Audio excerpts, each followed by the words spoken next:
warahmatullahi wabarakatuh. Perkenalkan, nama saya Abdul Hakim. Di sini saya akan mempresentasikan hasil kerja praktek saya selama 1 bulan dengan dosen pembimbing saya, yaitu Bapak Asep Darojatul Romli, MPD. Di sini saya ngambil judul strategi pengembangan diri agen asuransi syariah dalam mencapai target pada perusahaan PT Asuransi Allianz Life Indonesia.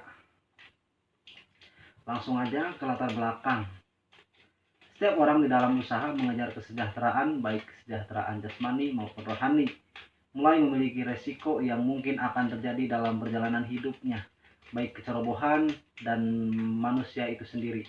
Manusia tidak ingin menderita kerugian dunia dan selalu berusaha mencegahnya atau setidak-tidaknya mengalihkan risiko yang mungkin akan dihadapinya.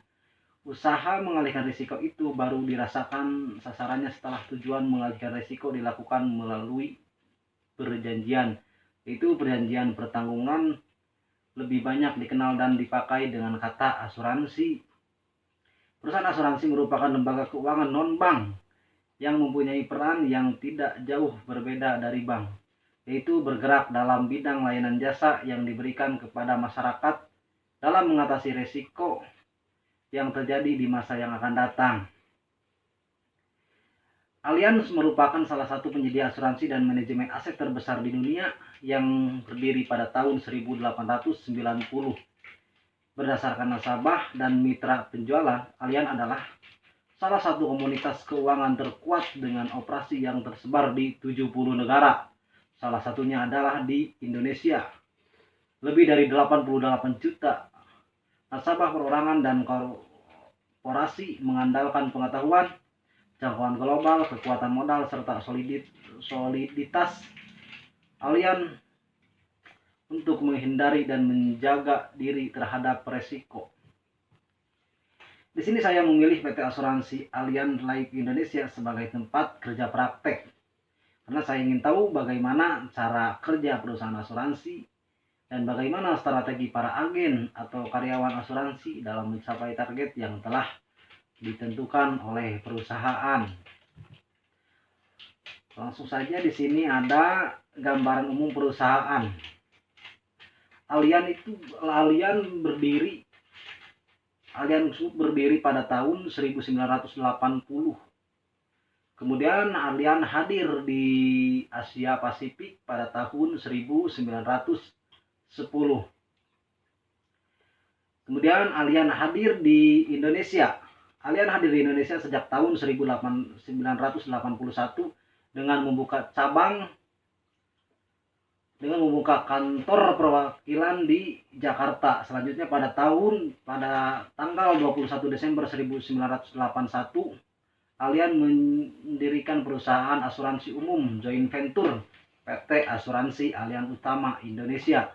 Kehadiran Allianz semakin lengkap setelah didirikannya PT Asuransi Allianz Life Indonesia pada tanggal 16 Agustus 1996.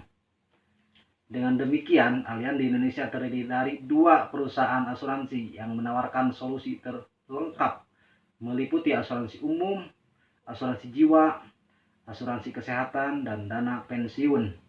Pada tahun 2006, Allianz Indonesia meluncurkan unit bisnis syariah untuk kedua perusahaan. Pada tahun tersebut, Allianz juga memulai asuransi mikro untuk melayani nasabah menengah ke bawah. Adapun cabang yang saya tempati di tempat kerja praktek saya yaitu di Purwakarta. Cabang di Indonesia, nama perusahaannya PT Asuransi Allianz Life Indonesia cabang Purwakarta. Tanggal berdirinya itu pada tahun 2001 dengan dipimpin oleh Bapak Renaldi. Alamat Jalan Mister Dr. Kusuma Atmaja nomor 5 dekat kantor Pemda Purwakarta. Jenis perusahaan jasa keuangan di bidang asuransi. Jumlah karyawannya itu ada orang. Produknya asuransi syariah dan asuransi konvensional. Kemudian tinjauan pusakanya manajemen. Manajemen menurut Melayu SP Hasibuan tahun 2016 halaman 1. Manajemen berasal dari kata to manage yang artinya mengatur. Apa yang diatur, apa tujuannya diatur, mengapa harus diatur, siapa yang mengatur dan bagaimana mengaturnya. Itu menurut Hasibuan. Pengertian manajemen menurut Hasibuan tahun 2016 halaman 9 mengemukakan bahwa manajemen adalah ilmu dan seni mengatur proses pemanfaatan sumber daya manusia dan sumber lainnya secara efektif dan efisien untuk mencapai suatu tujuan tertentu. Pengertian manajemen menurut Stephen P. Robin, Mary Alter 2012 halaman 8 mengupakan bahwa manajemen melibatkan koordinasi dan mengawasi aktivitas kerja lainnya sehingga kegiatan mereka selesai dengan efektif dan efisien. Jadi artinya dari efisien itu sendiri adalah mendapatkan hasil output terbanyak dari input yang seminimal mungkin.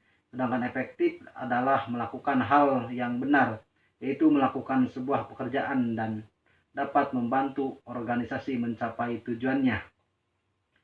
Berdasarkan beberapa pengertian manajemen di atas, maka dapat dilihat bahwa manajemen adalah suatu ilmu yang mempelajari tentang proses mengatur sumber daya manusia dan sumber daya lainnya guna mencapai tujuan secara efektif dan efisien.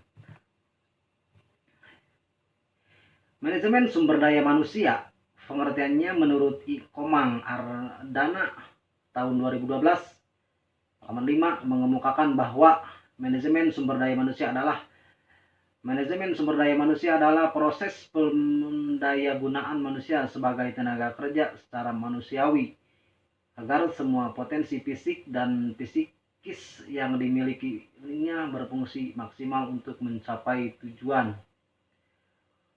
Untuk pengertian menurut Anwar Prabu Mangkunegara tahun 2013 halaman 2 mengemukakan bahwa manajemen sumber daya manusia merupakan suatu perencanaan, pengorganisasian, pengkoordinasian, pelaksanaan dan pengawasan terhadap pengadaan, pengembangan, pemberian balas jasa, pengintegrasian, pemeliharaan dan pemisahan tenaga kerja dalam rangka mencapai tujuan organisasi. Pengertian manajemen menurut Scholar dalam Edi Sutrisno tahun 2016 halaman 6 mengartikan bahwa manajemen sumber daya manusia merupakan pangkuan tentang pentingnya tenaga kerja organisasi sebagai sumber daya manusia yang sangat penting dalam memberi kontribusi bagi tujuan-tujuan organisasi dan menggunakan beberapa fungsi dan kegiatan untuk memastikan bahwa SDM tersebut digunakan secara efektif dan adil bagi kepentingan individu, organisasi, dan masyarakat. Nah, berdasarkan pengertian-pengertian di atas, manajemen sumber daya manusia di atas, maka dapat dilihat bahwa manajemen sumber daya manusia adalah suatu penerapan fungsi-fungsi perencanaan, pengelolaan, pengarahan dan pengawasan sumber daya manusia yang ada di dalam perusahaan, dan fungsi tersebut digunakan untuk melaksanakan tindak pengadaan, pengembangan, pemeliharaan, dan pendayagunaan sumber daya manusia.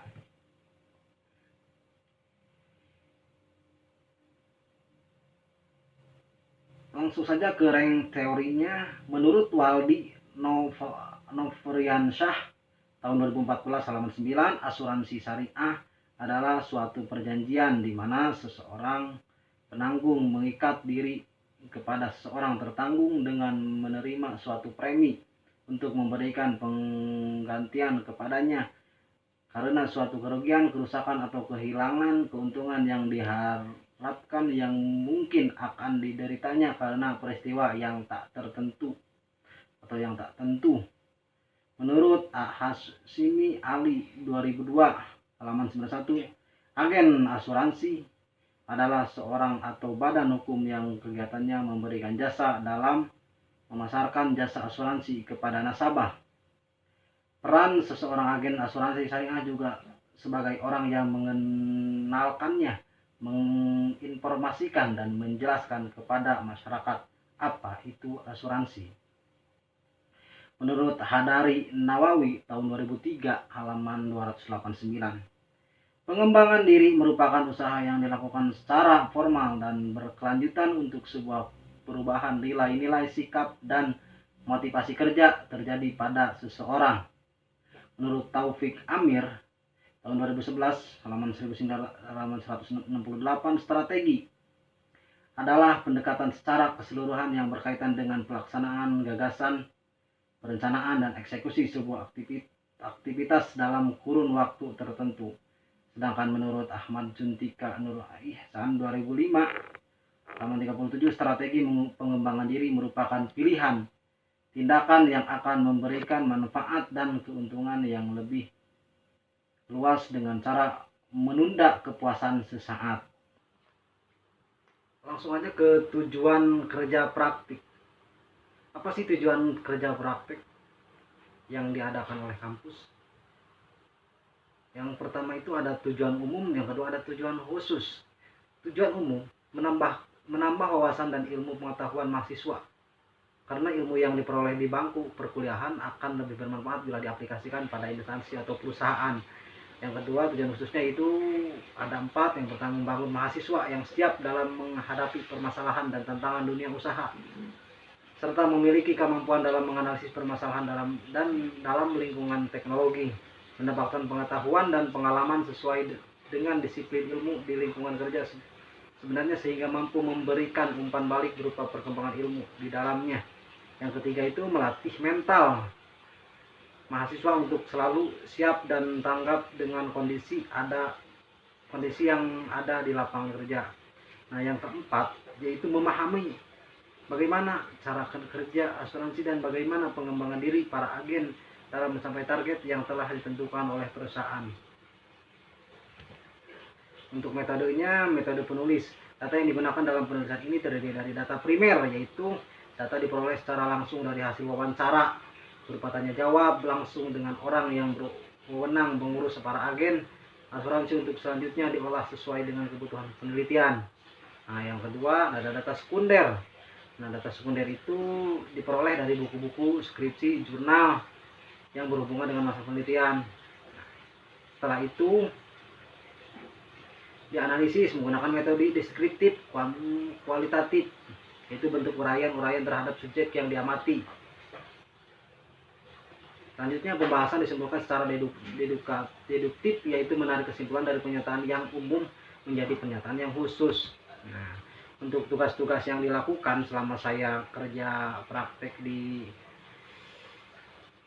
asuransi, adapun pekerjaan yang dilakukan selama kerja praktek yaitu dari hari Senin tanggal 20 Januari 2020 sampai dengan Sabtu 15 Februari 2020 dan dilaksanakan setiap hari kerja, yaitu hari Senin sampai hari Sabtu. Membuat proposal ilustrasi dengan menggunakan aplikasi ASIS dan selalu mengikuti meeting setiap 1 minggu sekali. Nah, pada hari Sabtu. Jadi tugas-tugas yang saya lakukan selama kerja prakteknya itu membuat ilustrasi proposal. Jadi sebelum nasabah mengambil ingin mengambil asuransi, nah kita membuat dulu proposal ilustrasi. Jadi misalkan proposal ilustrasi itu seperti misalkan dengan nasabah umur 40, terus nasabah pengen dapat uang pertanggungannya misalkan 1M. Nah, dengan umur 40 itu berapa preminya. Nah, seorang agen baru itu membuat ilustrasi di aplikasi ASIS. Kemudian saya juga selalu ikut meeting pada setiap hari Sabtu. Dilaksanakan setiap hari Sabtu 1 minggu sekali. tugas utama saya yaitu membuat ilustrasi dengan menggunakan redaksi ASIS. Jadi kalau misalkan ada agent yang ingin membuat ilustrasi, nah saya yang membuatnya. Gitu. Kalau misalkan ada nasabah yang pengen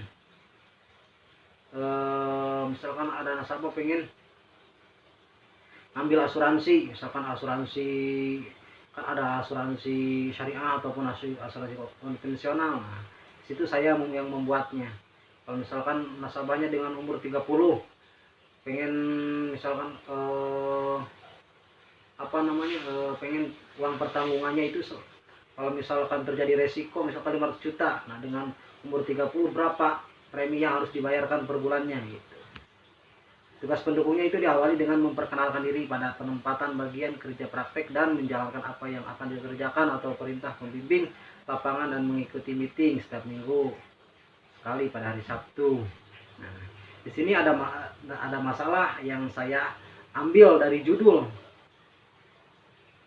yaitu masalahnya itu bagaimana pembinaan agen pada PT Allianz Life Indonesia agar agen mencapai target. Itu masalah yang pertama. Yang kedua itu strategi apa sih yang dilakukan oleh seorang agen syariah dalam mencapai target pada PT Allianz Life Indonesia. Nah, di sini hasil penelitiannya setelah saya wawancara dengan Bapak Renali, dia seorang BP, leader BP.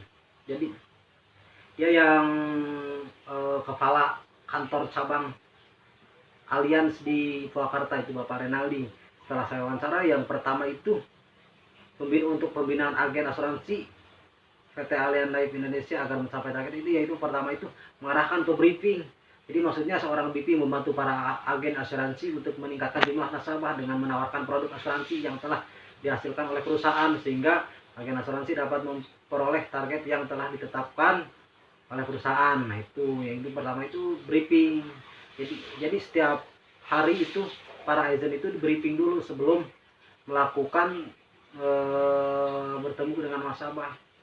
Briefing dulu jam 9 biasanya itu setiap hari, dan dipandu oleh Bapak Renaldi. Dia seorang tim leader BP. BP itu business partner. Kan ada, kalau misalkan di asuransi Allianz itu ada BA ataupun BP. Kalau BA itu bisnis eksekutif, kalau BP itu atasannya BA gitu. Yang kedua itu mengadakan training. Kegiatan ini rutin dilakukan setiap 1 minggu sekali, yaitu pada hari Sabtu. Jadi selalu diadakannya training untuk membahas kalau misalkan atau apa gitu, atau ada kendala atau misalkan salah, nah gitu. Di situ di training juga ada kontrol pengawasan, maksudnya adanya pengawasan rencana kerja yang telah dibuat untuk melihat kendala apa saja yang ada. Nah, di sini kontrol pengawasan itu kalau misalkan ada agent misalkan mengalami masalah, ada kendala pas lagi memprospek nasabah, nah itu selalu mengadakan atau kontrol pengawasan. Nah yang keempat itu pelatihan lanjutan. Jadi pelatihan lanjutan itu biasanya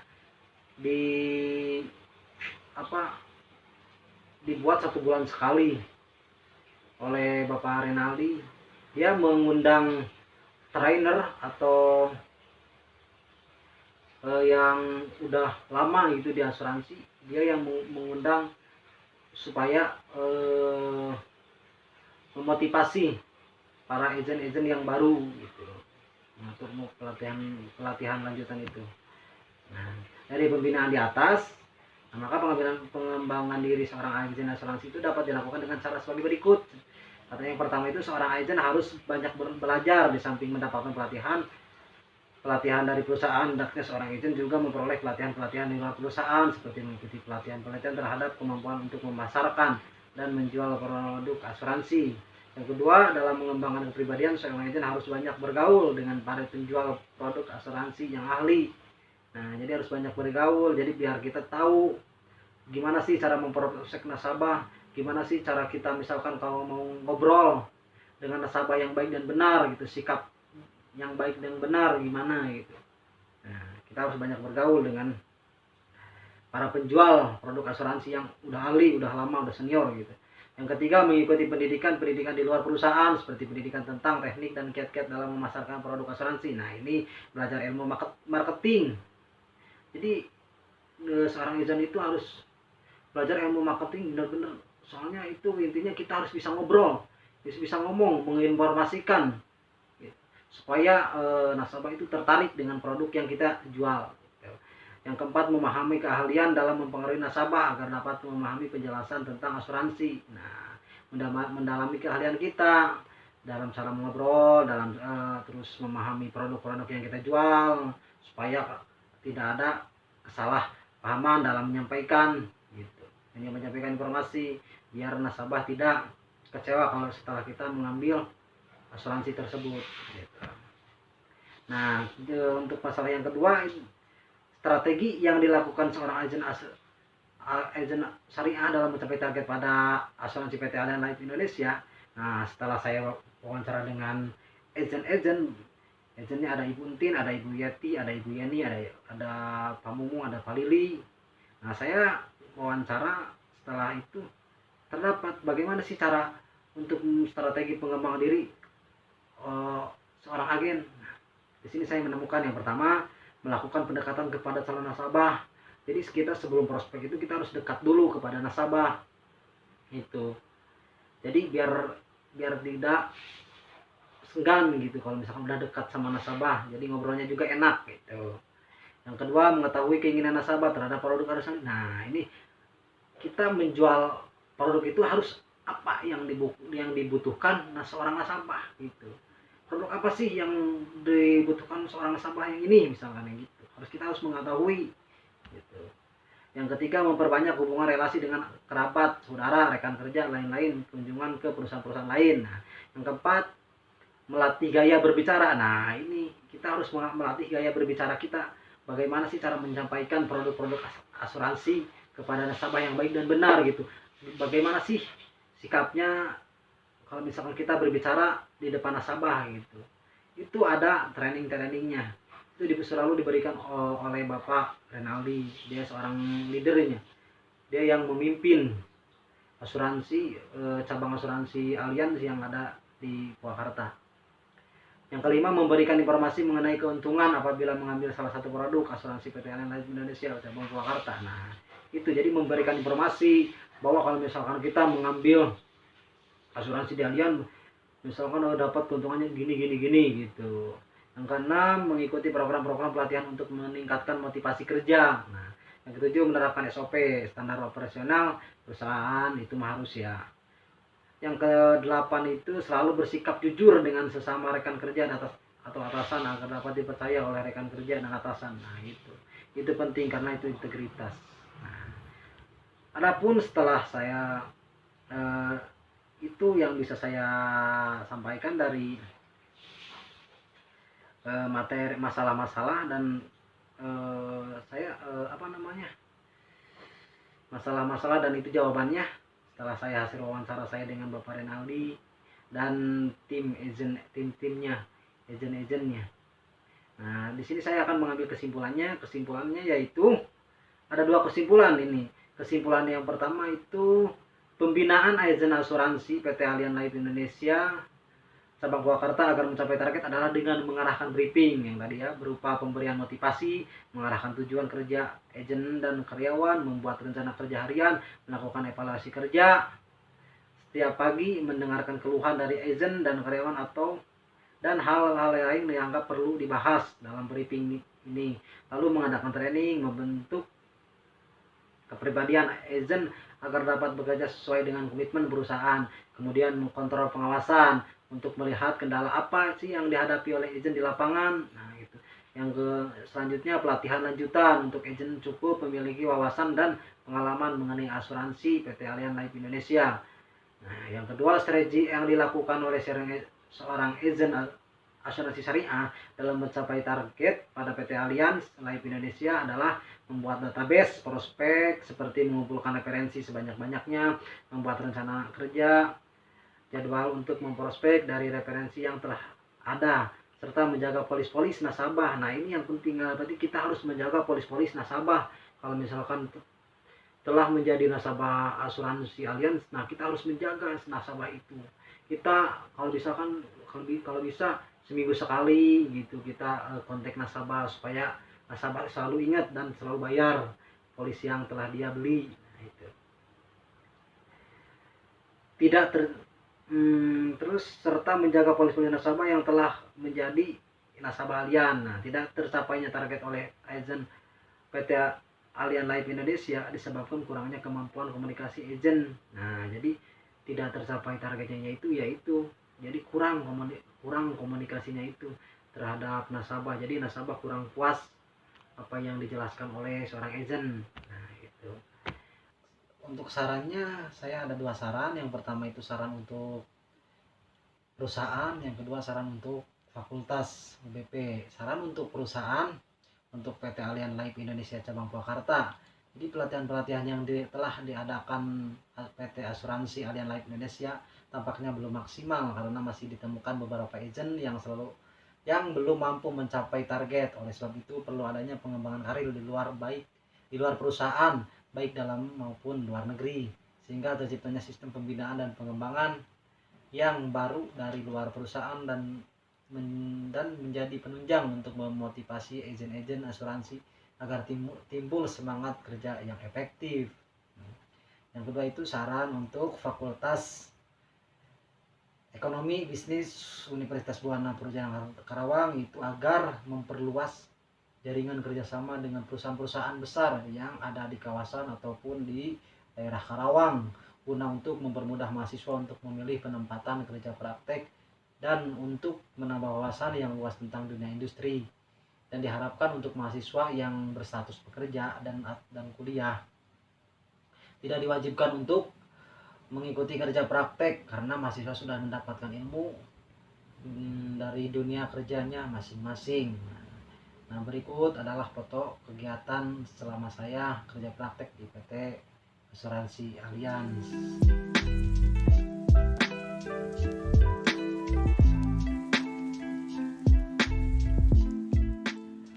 Sekian presentasi yang bisa saya sampaikan. Mohon maaf bila ada kata-kata yang salah. Assalamualaikum warahmatullahi wabarakatuh.